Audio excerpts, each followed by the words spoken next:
We started this venture, Vishwasada Mane, a home for the destitutes and rehabilitation center for mentally challenged people in the year 2000 under the leadership of Pastor Sunil D'Souza. In the beginning, we started the center in a rented house. This ministry began with sheltering 14 persons who were walking aimlessly in street without any hope.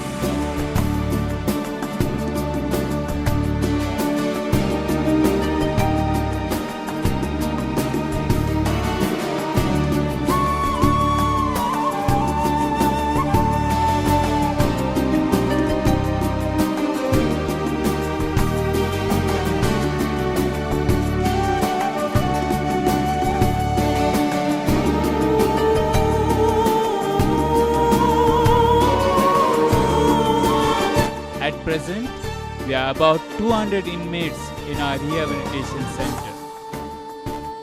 We pick them up from the roadside and bring them to the center. We give them bath and begin the process of restoring human dignity to these precious lives. Within 20 days, they will overcome from their mental illness.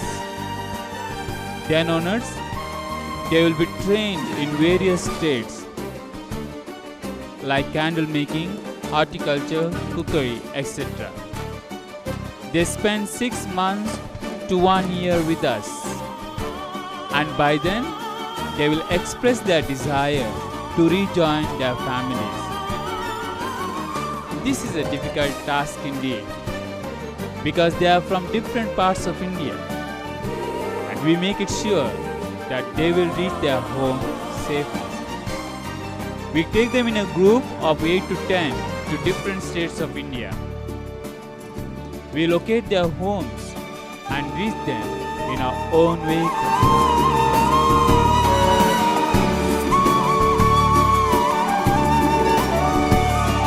ಬಾಡಿಗೆ ಮನೆಯಲ್ಲಿ ಈ ರಸ್ತೆಯಲ್ಲಿರುವಂಥ ಮಾನಸಿಕ ಅಸ್ವಸ್ಥರಂತಂದು ಅಲ್ಲಿ ಅವರನ್ನು ನೋಡಿಕೊಳ್ಳುವುದಿತ್ತು. ಕ್ರಮೇಣ ಅದು ಕೂಡ ಸ್ಥಳ ಸಾಕಾಗುತ್ತೆ ಹೋದುದಕ್ಕಾಗಿ ಸಣ್ಣ ಬಾಡಿಗೆ ಮನೆ ಇತ್ತು. ಮತ್ತು ನಾವು ಹೇಳಿದ್ದೆಲ್ಲ ಪ್ರಾರಂಭದಲ್ಲಿ 78 ಸೆನ್ಸ್ ಒಂದು ದೇವರು ನಮಗೆ ಕೊಂಡುಕೊಳ್ಳುವಂಥ ದೇವರು ಸಹಾಯ ಮಾಡಿದೆ.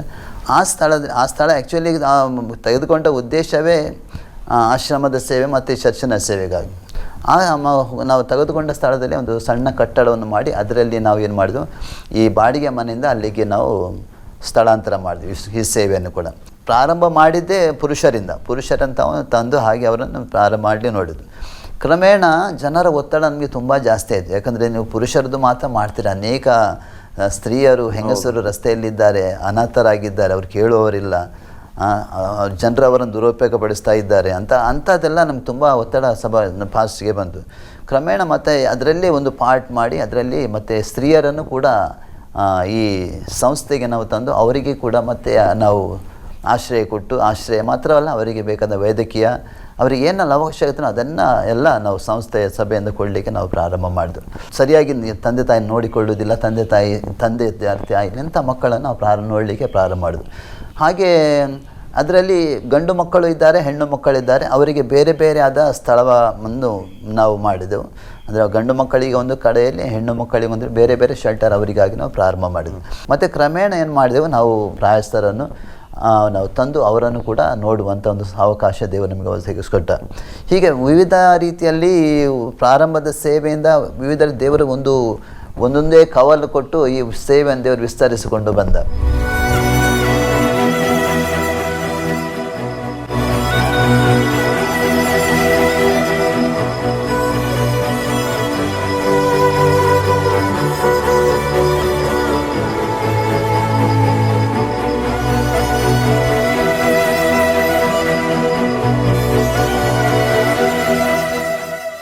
ಇಲ್ಲಿ ಒಟ್ಟು 300 ಜನ ಅನಾಥರು ಇದ್ದಾರೆ.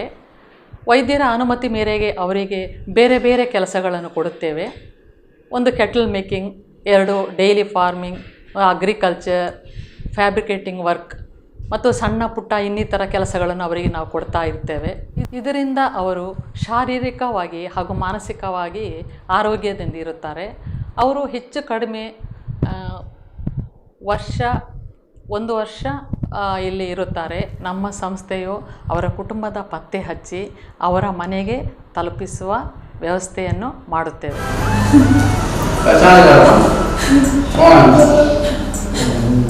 नाम बताओ भैया, क्या नाम है? संदीप.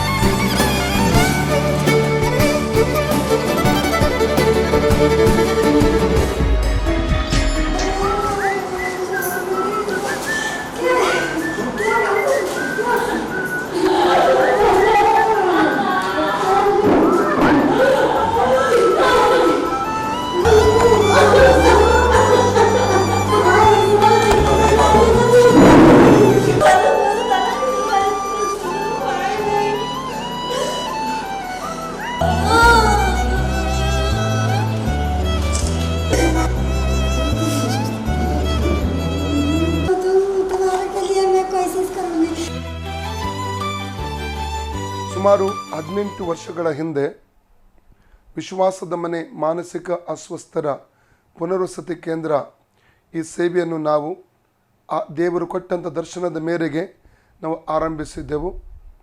ಇವತ್ತು ಅದು ಗಿಡವಾಗಿ, ಅದು ಮರವಾಗಿ, ಇದು ಹೆಮ್ಮರವಾಗಿ ಇವತ್ತು ಬೆಳೆದು ನಿಂತಿದೆ. ಇದಕ್ಕೆ ದೇವರ ಒಂದು ಕೃಪೆಯಾಗಿದೆ. ನಾವು ಇವರನ್ನು ರಸ್ತೆ ಬದಿಯಿಂದ ನಾವು ಕರ್ಕೊಂಡು ಬರ್ತೇವೆ. ರಸ್ತೆ ಬದಿಯಲ್ಲಿ ನಾವು ಅನೇಕ ಸಲ ಗಮನಿಸ್ತೇವೆ. ಮಾನಸಿಕ ಅಸ್ವಸ್ಥರಾಗಿ ಕುಟುಂಬ ಎಲ್ಲಿದೆ, ಅವರ ಹೆಸರು ಏನು, ಅಥವಾ ಅವರ ಯಾವುದೇ ರೀತಿಯ ಪರಿಚಯ ಅವರಿಗೆ ಸ್ವತಃ ಇಲ್ಲದೆ ಮಾನಸಿಕ ಅಸ್ವಸ್ಥರಾಗಿ ರಸ್ತೆ ಬದಿಯಲ್ಲಿರುವಂತಹ ಕಸದ ತೊಟ್ಟಿಯಿಂದ ತಿನ್ನುತ್ತಾ ಮತ್ತು ಕೊಳಚೆ ನೀರಿಂದ ಆ ನೀರನ್ನು ಕುಡಿಯುತ್ತಾ ಆಚೆ ಈಚೆ ಸುತ್ತಾಡುತ್ತಾ ಇರುವಂಥದ್ದನ್ನು ನಾವು ನೋಡ್ತೇವೆ. ನಾವು ಆ ರೀತಿಯಲ್ಲಿರುವಂಥ ವ್ಯಕ್ತಿಗಳನ್ನು ಗುರುತಿಸಿ ನಮ್ಮ ಮಾನಸಿಕ ಅಸ್ವಸ್ಥರ ಪುನರ್ವಸತಿ ಕೇಂದ್ರಕ್ಕೆ ನಾವು ಕರ್ಕೊಂಡು ಬರ್ತೇವೆ. ಅವ್ರು ತುಂಬ ಜನ ವೈಲೆಂಟ್ ಆಗಿರ್ತಾರೆ, ಬೇರೆ ಬೇರೆ ರೀತಿಯಲ್ಲಿ ಅವರು ವರ್ತನೆ ಮಾಡ್ತಾರೆ. ಅವರಿಗೆ ನಮ್ಮ ವೈದ್ಯರಿಂದ ಸೂಕ್ತ ಚಿಕಿತ್ಸೆಯನ್ನು ನಾವು ಆರಂಭಿಸಿ ಅವರಿಗೋಸ್ಕರ ಪ್ರಾರ್ಥನೆ ಕೂಡ ನಾವು ಮಾಡ್ತೇವೆ. ಸುಮಾರು 15-20 ದಿವಸಗಳಲ್ಲಿ ಅವರ ನೆನಪಿನ ಶಕ್ತಿಯು ಪುನಃ ಅವರಿಗೆ ಬರುತ್ತದೆ. ಅದರ ನಂತರ ನಮ್ಮಲ್ಲಿ ಪುನರ್ವಸತಿ ಕಲ್ಪಿಸಿ ಬೇರೆ ಬೇರೆ ವಿಧವಾದ ಉದ್ಯೋಗಗಳನ್ನು ನಾವು ಅವರಿಗೆ ಕಲಿಸಿಕೊಡ್ತೇವೆ. ಹೀಗೆ ಅನೇಕರು ಒಂದು ದಿವಸದಿಂದ 1 ವರ್ಷದವರೆಗೆ ನಮ್ಮ ಮಾನಸಿಕ ಅಸ್ವಸ್ಥರ ಪುನರ್ವಸತಿ ಕೇಂದ್ರದಲ್ಲಿ ಅವರು ಇರ್ತಾರೆ. ಬೇರೆ ಬೇರೆ ಕೆಲಸಗಳನ್ನು ಇಲ್ಲಿ ಕಲಿತುಕೊಳ್ತಾರೆ. ಅದರ ನಂತರ ತಮ್ಮ ಕುಟುಂಬ ಸೇರುವಂಥ ಒಂದು ಇಂಗಿತವನ್ನು, ಆಸೆಯನ್ನು ಅವರು ವ್ಯಕ್ತಪಡಿಸ್ತಾರೆ. ಕೊನೆಗೆ ನಮ್ಮ ಬೇರೆ ಬೇರೆ ರಾಜ್ಯಗಳಲ್ಲಿ ಇರುವಂಥವರ ಮನೆಗಳನ್ನು ಪತ್ತೆ ಹಚ್ಚುವುದಕ್ಕಾಗಿ ನಮ್ಮ ಕಾರ್ಯಕರ್ತರು ಸಂಸ್ಥಾನದಲ್ಲಿ ಹೋಗಿ ಅವ್ರ ಮನೆಗಳನ್ನು ಪತ್ತೆ ಹಚ್ಚಿ ಅವರ ಕುಟುಂಬಕ್ಕೆ ಸೇರಿಸ್ತಾರೆ. 1 ವರ್ಷದಿಂದ ಹಿಡಿದು ಸುಮಾರು 30 ವರ್ಷದವರೆಗೆ ಅವರು ಅದರ ನಂತರವಾಗಿ ಅವರ ಮನೆ ಸೇರ್ತಾರೆ. ಮನೆಯವರಿಗೆ ಇವರ ನೆನಪು ಕೂಡ ಇರುವುದಿಲ್ಲ, ಸತ್ತು ಹೋಗಿರ್ತಾರೆ ಎಂಬುದಾಗಿ ಎಣಿಸ್ತಾರೆ. ಸುಮಾರು 750ಕ್ಕಿಂತ ಅಧಿಕ ಜನರನ್ನು ಇಲ್ಲಿಯವರೆಗೆ ನಾವು ಕುಟುಂಬವನ್ನು ಸೇರಿಸಿದ್ದೇವೆ. ಮತ್ತು ನಾವು ವೃದ್ಧಾಶ್ರಮದ ಸೇವೆ ಇದೆ, ಆರ್ಫನೇಜ್ ಸೇವೆ ಇದೆ, ಚಿಲ್ಡ್ರನ್ಸ್ ಹೋಮ್ ಸೇವೆ ಇದೆ. ಸುಮಾರು 300ಕ್ಕಿಂತ ಅಧಿಕವಾದಂಥ ಅನಾಥರಿಗೆ ನಾವಿಲ್ಲಿ ಆಶ್ರಯವನ್ನು ನಾವು ಕೊಟ್ಟಿರುತ್ತೇವೆ.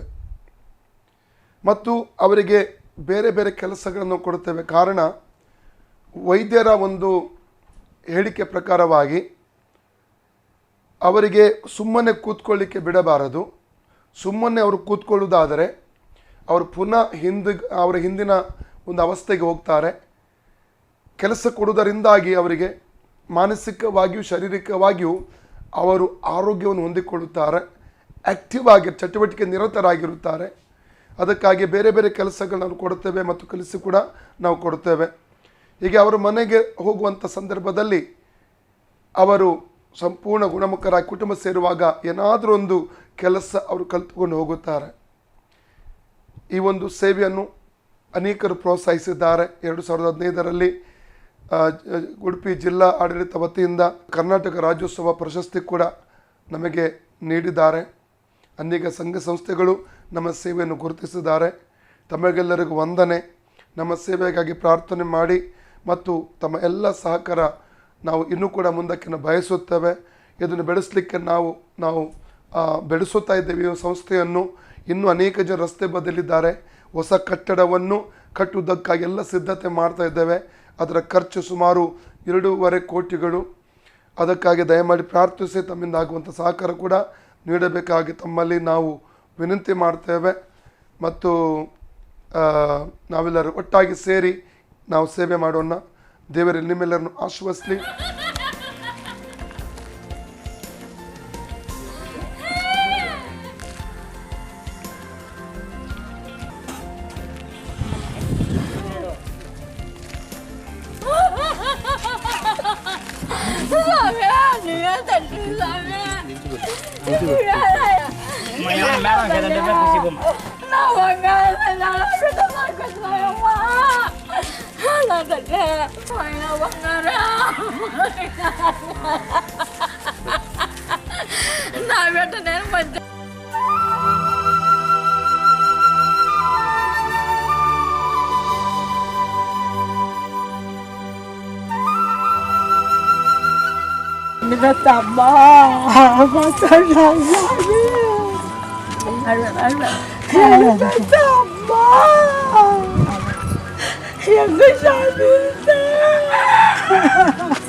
This Vishwasada Mane rehabilitation was started in 1999 by our pastor Sunil John D'Souza. He got this enlightenment to serve the needy through his prayer with the Jesus, and after that he started getting the people from the roadside. After that they recovered, and once they recovered they were put on occupational therapy to train them in various skills to make them independent as much as possible to be productive in life. This was done by our pastor Sunil John D'Souza, and he has been doing this from last 20 years nearly. We are getting the people from various part of India who are begging around in the streets, and they were brought here, and after recovery they came out with their addresses, and we traced their families and took them to their families and made them to be joining their families and to lead a happy life.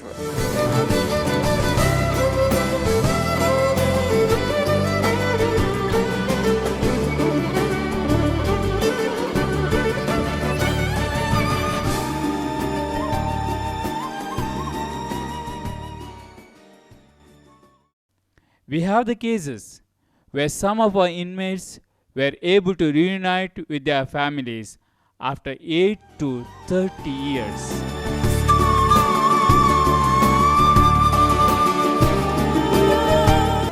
Some of them are not welcomed in their family.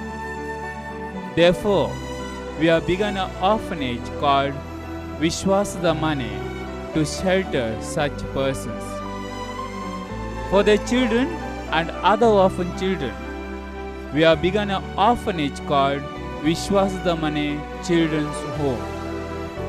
We send them to school and help them to dream big.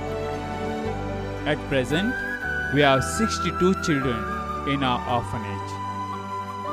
To take care of the elderly people above 60 from the streets, we have started an old age home for the destitute called Vishwasada Mane Karunalaya. Considering our efforts and the welfare work done for the upliftment of the downtrodden in our community and society at large, the Government of Karnataka felicitated Pastor Sunil D'Souza with the Udupi District Rajyotsava Award for the year 2015-16 on November 1st recently. The Kannada Seva Association of Mumbai has also honoured him with their Samaja Ratna Award. He is also the recipient of IPCA. The Manjunath Udyavara Award was also awarded to Pastor Sunil D'Souza.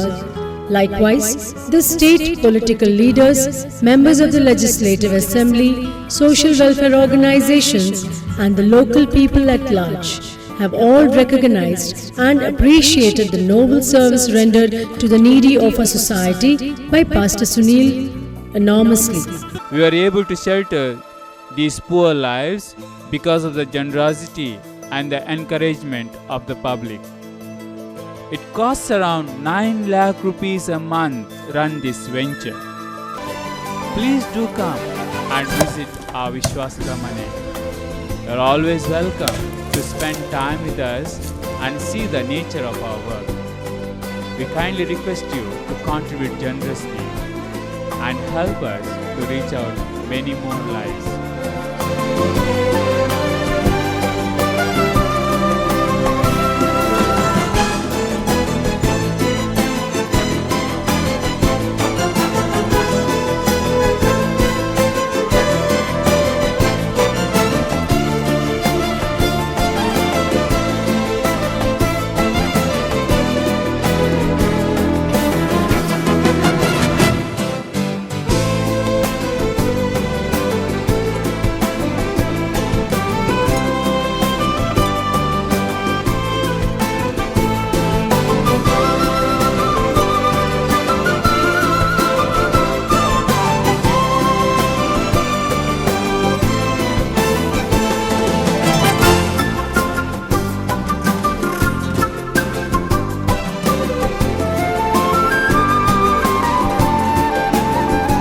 Thank you.